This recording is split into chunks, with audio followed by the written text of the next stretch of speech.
Hey, what's going on, guys? This is Slime Boss here, and it's been a month and a half or so since the Nintendo Switch 2 has come out, and unfortunately, we still don't have a review of it. Well, now here should be the final cut that you guys should be seeing. Unfortunately, it's taking me a bit because I got a little bit busy in the last month or so, and also the version that I had ready to go for you guys, I wasn't super proud of in the first place. So hopefully this cut is the final cut that you're seeing and it does really well.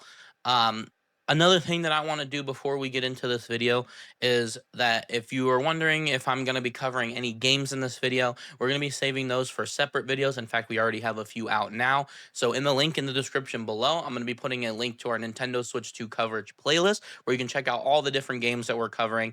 I believe we have a Donkey Kong Bonanza video coming up. We have a Welcome Tour video coming up, and we even have a Street Fighter 6 video coming up. So if you want specific games that we're talking about, we'll put those in a separate video. This will be discussing purely hardware.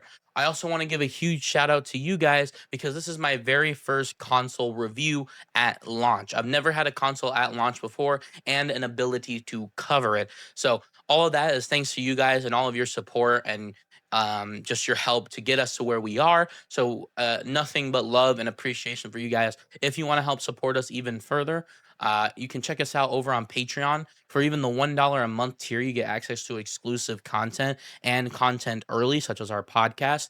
And also, all the money that we get from Patreon is going to go right back into making videos, either sharing the videos out with you or getting better tech for the other guys, stuff like that. So, really appreciate all of your help and support that you have been giving us so far. But as always, all of our links will be in the description below. And without further ado, let's hop into the Nintendo Switch 2 review.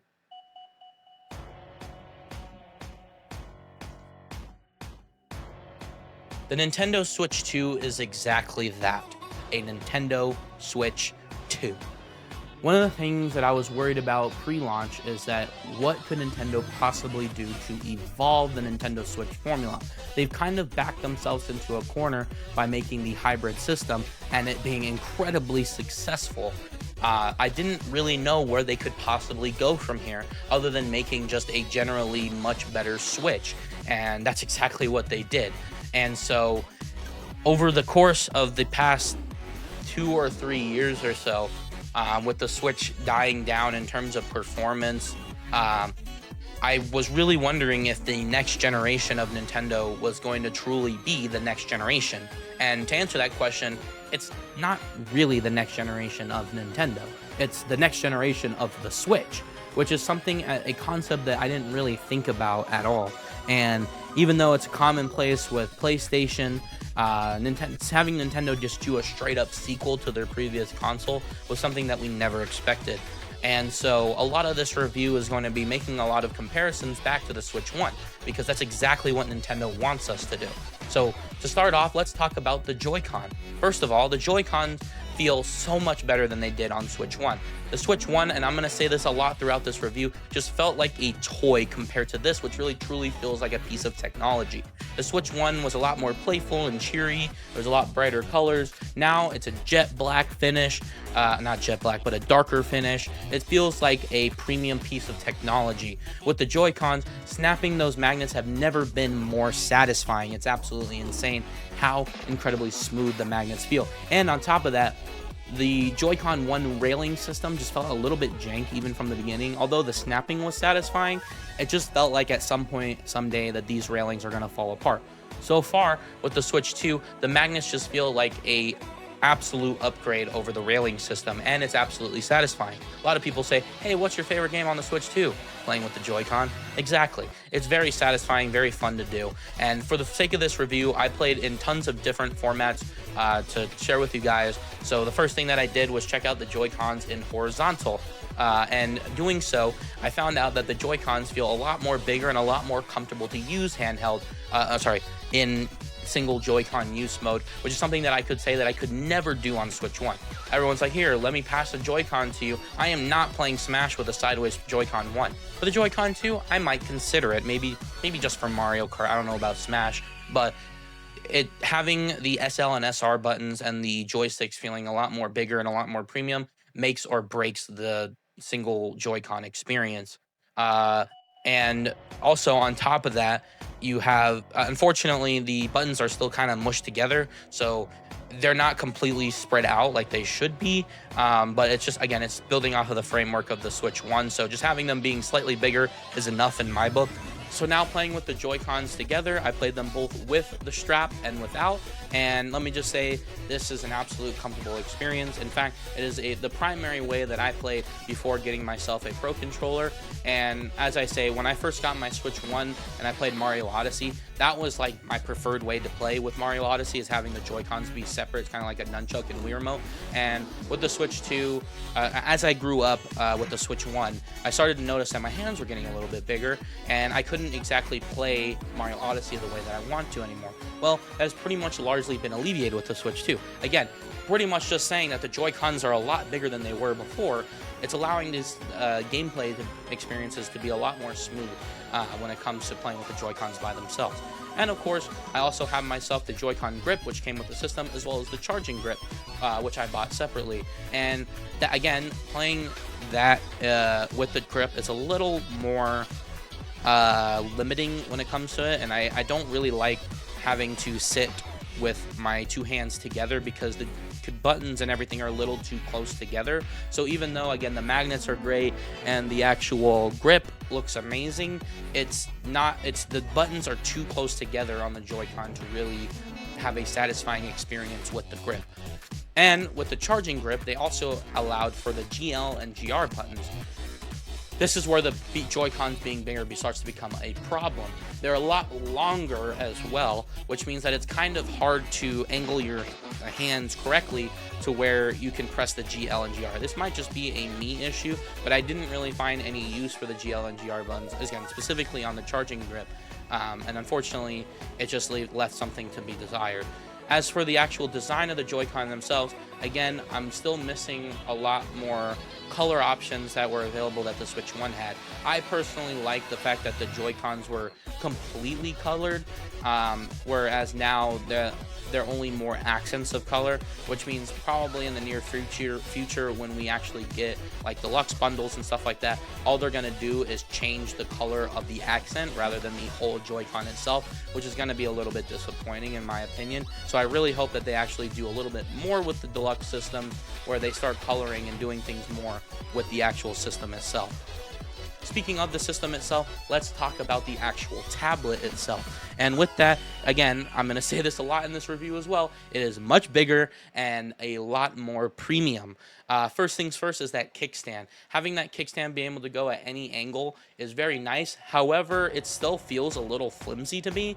I prefer the way that they had it on the Switch OLED, where it was just a flat bar rather than a weird little U-shaped thing. It doesn't feel as premium as the rest of the system. However, the actual mechanics in it feel a lot better than they were on Switch 1. So again, if they were able to just make that a solid thing, I think it would be a lot better in that regard. We also have the USB port on the top, which I have actually used once or twice. If you are playing in tabletop mode or in handheld mode, you can actually plug in another controller or maybe another device and have that be charging while you're playing the system, which is absolutely a godsend when it came to this. And I went out on a trip once and I brought my Switch and I was like, hey, do you want to play? Oh, I don't really want to play with one singular Joy-Con. Well, I have my Switch 1 Pro Controller, you can hook that up. Oh, it's dead? Well, all I had to do was plug it into the top USB, and it's been very helpful. So there's that. Again, I also talk about how the system is much bigger. It means that the visuals are a lot brighter. The console obviously also has HDR, and it goes up to 1080p at 120 frames per second, which I haven't experienced many games at the 120 frames per second, but having the base value be 1080p, because in today's standard, 1080p is the standard. 720p was never really a standard ever, but even though that's technically standard definition, but a lot of people still don't have 4K displays in their home, so having something that's on par with whatever they have as a television option is great, especially with those other games like Xenoblade, which I haven't been able to experience yet, where those were dipping down into like the 540p's and whatever. Having that at a standard 1080p is going to be amazing.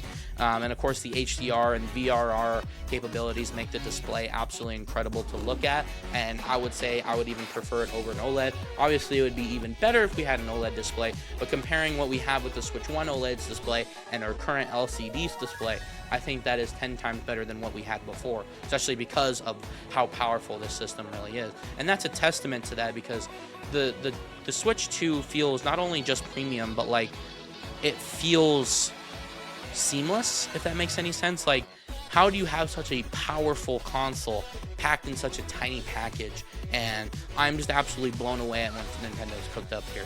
Before we move on to the actual software itself, I want to talk about the dock. The dock is a little thick for my liking, unfortunately, just because it had that extra fan. Also, the door on the back of it is something that I don't like as well. This was on the OLED dock as well. And the fact that the door comes off of it is not cool. I don't like that. I liked having the hinge there so that you don't actually lose the back of the door. On top of that, having the door come off supposedly allows you to be manage your wires a little bit easier. That doesn't even matter on this current model of the dock, because the hole at the back of the door where the wires are supposed to feed out of is too small. Hey! Are you a gamer who is always tired and is of need of caffeine to start the day? Are you a person who is always tired of drinking those unhealthy energy drinks such as Monster, Red Bull, Rockstar? Which that last one kind of sounds familiar if you ask me. Like a gaming company that has been disappointing their fans for a long time. Aren't you just tired of that? Well, I have the perfect solution for you. And that is Dubby. Dubby is a jitterless energy alternative that was sponsoring the podcast I'm part of called Crazy Cap Studios. It has a variety of different and amazing flavors to choose from. If you're like me, I spend roughly around $150 a month on coffee and in-store energy drinks, which is absolutely insane. But with Dubby, I spend a quarter of what I usually spend a month and save so much money. It's amazing. They're also doing a solo leveling collab right now, which, if you ask me, sounds pretty cool because I love me some solo leveling. They also recently released a new flavor called S'mores, which absolutely sounds bomb to me. But honestly, I couldn't recommend them enough. Also, here's some active footage of me enjoying my Dubby.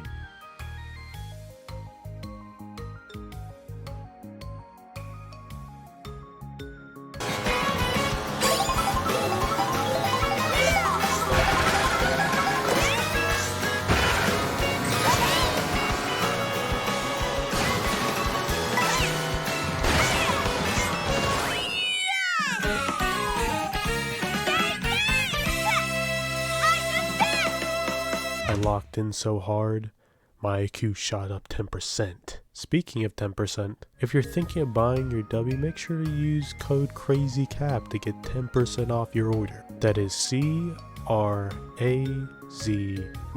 no space, CAP. So yeah, buy yours today and save some money. Or not and be like an idiot or something. Like, what are you doing? Go buy yours today and save some money. What are you doing? Why they thought that was enough space, it is clearly not enough space. And one more thing about the actual Switch tablet itself is that I was a little caught off guard with the game card slot. It's a lot more premium and a lot more secure now, but I found myself fiddling with it a lot. I still find myself fiddling with it a lot because I'm used to the way that the Switch 1 game card slot was, but also at the same time, it's not really that intuitive. You have to flip it up from the back and then pull it back so that you're able to put it in instead of just being able to flick it up and putting the game card in there. It's not really a huge deal, but I thought I should mention it. All right, now getting into the software itself, the console UI is something to be desired. With the Switch 1, they wanted to alleviate an issue with the Wii U, the fact that it was very, very slow, maybe even too much going on for their liking. But a lot of what I enjoyed about the Wii U is that there was so much charm and personality with the UI system, and I don't even know how they had so many software problems with that UI. So because of that, they stripped everything out of the Switch 1 and we just got this bland UI. And with the Switch 2, they're starting to alleviate that a little bit. There's a lot more color, a lot more pops and dings and whistles and all this other stuff, which I really enjoy. And when you boot up the system, there's actually a little bit of music that plays when you're starting to configure the system. And when you turn the console on for the first time, and I think every time you turn the console on, the home menu will actually boot up. It'll actually play a little animation, which is really cool, but it's still leaving a lot to be desired. It's still based on the original Switch 1's framework, and that's a little disappointing. Again, when I was talking about at the beginning of this video about how this should really be the next generation of Nintendo, a lot of this is built on what we already had with the Switch 1, which means the UI and other elements like the Joy-Con are kind of limited by what the Switch 1 has already given us. And I hope that later down the line, because they already redesigned the Nintendo eShop from the ground up for the Switch 2. If you look at this, even though they updated the Switch 1's eShop, it's still night and day difference on the Switch 2. And so I hope that one day that we start getting a little more different as time goes on, whether that be with themes or, like folders in the home menu, or being able to see more games at a glance in the base home menu, stuff like that. But the more and more you dig into the weeds of it, there is a lot more differences than you might expect from the get-go. If you look at the home menu, you're like, man, this is very similar. Like the edges are rounded and there's like a blue hue. That's it. But if you go deeper into the menus, you start to realize that there's a lot more different and a lot more that the Switch 2 can actually produce. So it is cool, and I do appreciate it, but I do wish that, again, it's still something to be desired. And finally, let's talk about the two major gimmicks of the Switch 2, and that is the mouse controls and game chat. Unfortunately, there isn't enough games that support mouse controls at the current moment. Mario Kart does not, and the only one would be Welcome Tour, which I haven't actually checked out yet, but I did play a little bit of Fortnite, and although the system is very intuitive, very fluid, I really want to check it out with Metroid Prime 4. The only issue that I'm having so far is that it actually is very uncomfortable to actually use the mouse controls. First of all, I haven't had a chance to experience both mouse controls at the same time. I would like to do that at some point in the future, so maybe we'll touch on it again once more mouse controlled games are available. But again, doing it like a traditional keyboard and mouse setup, or I guess mouse and controller setup, it's really well done, very intuitive, again, very smooth. Transition is very smooth, and the actual responsiveness of the mouse is very, very good as well. It's just, again, there's not very many good examples of it quite yet, and being able to experience both at the same time is something I'll have to experience. So we'll put a pin in this conversation for later, and maybe I'll come back and touch on it once more games come out, like maybe, for example, Dragon Drive or something like that. And finally, game chat. I don't know, what? Come on. Okay, so Nintendo did not cook here. I really don't understand the point of this at all. A lot of the cool features that Game Chat provides are locked behind Game Chat. First of which is Game Share. Game Share is available on both Switch 1 and Switch 2. It's only available with certain games on Switch 1. And so if you have a Switch 2, if you have a Switch 1, you can connect to another Switch 1, but if you have a Switch 2 game, you cannot connect to a Switch 1 unless it's Donkey Kong Bonanza. I don't know how that happened, but they did manage to get that working, which is kind of crazy. But only certain games enable Game Share, and this Game Share capabilities is only available locally, unless you have two Nintendo Switch 2s, and you can play online. And in order to do Game Share online, you have to already be in a game chat online, which makes zero fucking sense.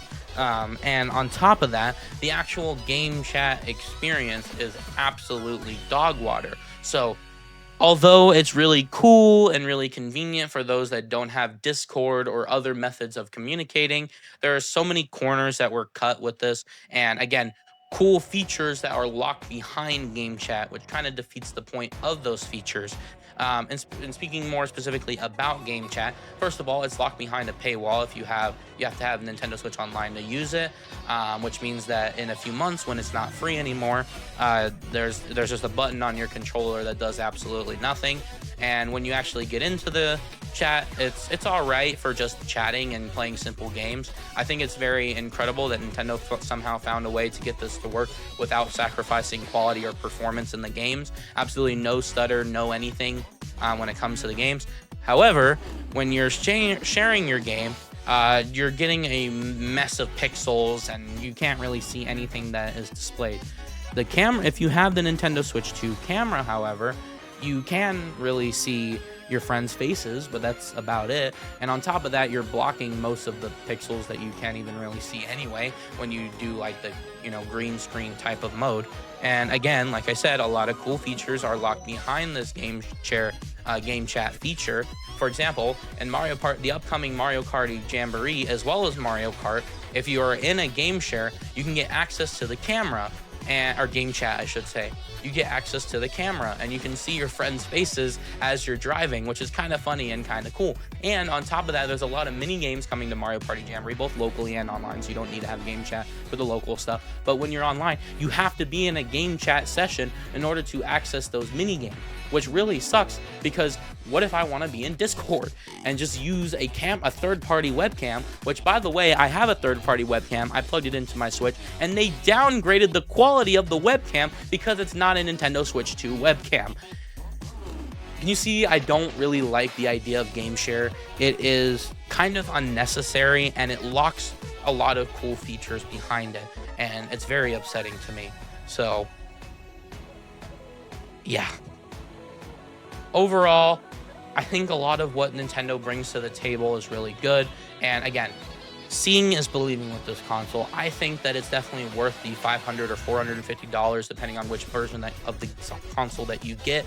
Again, simply by playing the Nintendo Switch 2 exclusive games, some of the games that were upgraded like Breath of the Wild, and some of the games that even weren't upgraded, either with a free update or paid update. Being able to play those Switch 1 games that didn't quite run perfectly on Switch 1 run absolutely incredibly on Switch 2. And there's another issue that people bring up, like, oh, there's not enough first-party games. I think the 2 or 3 first-party games that we do have exclusively for the system is going to treat you for quite a while. I can see people still playing Breath of the Wild and Tears of the Kingdom as their replay throughs. We're going to be getting a lot of new content with Kirby Star Allies, as well as Mario Party Jamboree. So there's a lot of stuff to play. On top of that, if this is your first time getting a Nintendo Switch family of systems, you're going to have access to the entirety of the Switch 1 library. And on top of that, a lot of people are probably still replaying Switch 1 games that they weren't quite happy with on Switch 1 because it didn't perform very well. And again, like I said before, seeing is believing. You have to actually have a hands-on with this console to really understand how incredible it is and how powerful it is. So again, all in all, console's a lot bigger, console's a lot more beautiful, but there are a few flaws and issues that can easily be fixed behind the scenes. And again, there's very few actual physical concerns that I have with the system. The UI is something to be more desired, and game chat is just not, they didn't really cook with it. So I hope you guys enjoyed my review of the Nintendo Switch. I give the Switch a good Nintendo Switch 2, I should say. I give the Nintendo Switch 2 a good 7.5 out of 10. Like I said, I love everything about this system, but there's a few things that leave to be desired, and I would love to come and revisit the system once we reach the end of the Switch 2's life. And also, if you want to see more reviews just like this one, I'm leaving a link in the description below where we have all of our Nintendo Switch 2 coverage. And if you want to see some of our Switch 2 exclusive game reviews, and we're also going to be cooking up a Nintendo Switch 1 review because we weren't able to actually review the system on launch. So we're going to review the system now after how it's been after 9 years, because when the video actually comes out, we're going to be waiting until the last Switch 1 game releases so we can have a full comprehensive review of it. So I hope you guys enjoyed this video. If you did, don't forget to leave a like, comment, and subscribe, and we'll catch you guys in a few days where we're going to be talking about Mario Kart World and our thoughts on it. So we'll see you guys then. Bye. And also next week for the Pro Controller review. Don't forget about that.